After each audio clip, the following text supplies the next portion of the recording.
Well, here we are. We're between periods. We're waiting for our shot on camera. And Gary's all hot and bothered.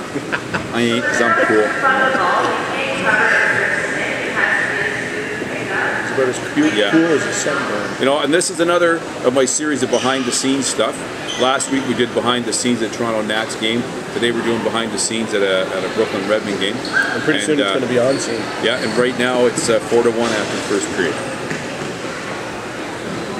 Yeah. Okay.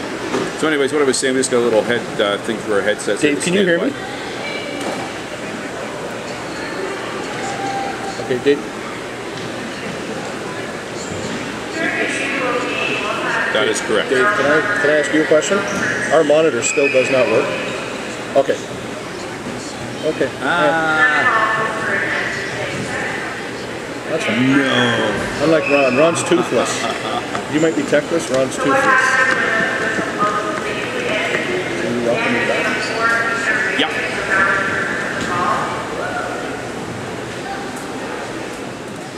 Hey, welcome back to a hot and humid Whitby's Iroquois Park Arena for the big game tonight between the Brooklyn Redmond and the Brampton Excelsiors. It's 4-1 after the first period, Gary. And not a terribly exciting period of play. I think it maybe got something to do with the fact that it's like 30-odd degrees outside and probably closer to 35 in here. Typical summer night in lacrosse. Yeah, I don't know who we got to pay for the air conditioning in here, but I know I throw a couple of bucks towards it. You and I probably look like we've been playing tonight, but yeah, I mean, a sluggish start for both teams. Brampton's a powerhouse, missing 6 or 7 regulars tonight. Yeah. Still coming out though. I mean, Josh Sanderson, what a guy. What can you say more about him? You know, they just simply looked the better team, and I don't know what it is with Brooklyn. They didn't seem to have much offensive spark.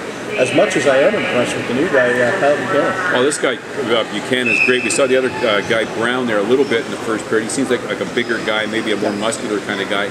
That's something that Brooklyn's also lacking this year, is a little bit of muscle. But this Buchanan guy, I really like him. Him and Hopcroft are almost the same. Similar, yeah, the same. Yeah. You know, Buchanan seems to be one of these guys. He can almost turn himself sideways when he's cutting through the middle, and keeps the ball well behind him as well. Keeps it well protected to get some nice shots off. And not a lot of chances for Brooklyn, as I spoke about earlier in the period. It seems as though whenever Brooklyn got inside the dotted lines, the entire Brampton defense would collapse. They had no time to get shots away. You know, Anthony Cosmo in the net anyway, and you have no time in front of the net. It could be in for a long night here if they can't figure something out. Yeah, and the little general, Josh Sanderson, once again, he seems to be running the floor from the right-hand side every time Brampton's got the ball, and he makes things happen. You know, the guy amazing. We absolutely love him. You know, like Doyle, Dawson, Manning, Teat, Merrill, all these guys out of the lineup. 4-1 Brampton. What's that say about this team?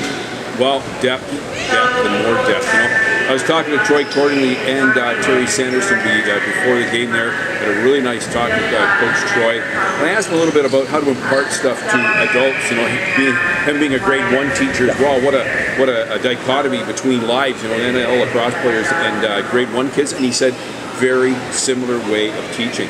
Start with the basics and build upon it until you've got what you want as your vision. And he told me they have some great technology in the NLL now that they can actually just touch the screen, like touch a player, and it'll highlight him through the rest of the game, so they can key in on some of their own nuance. But I'm sure probably a few less expletives with the grade 1 just instead of moving to the NLL. Less, yes. So 4-1 after 1 Brampton. Second period action coming up after this. Rogers TV, Brooklyn Redmond Lacrosse. Light it up.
Line it up.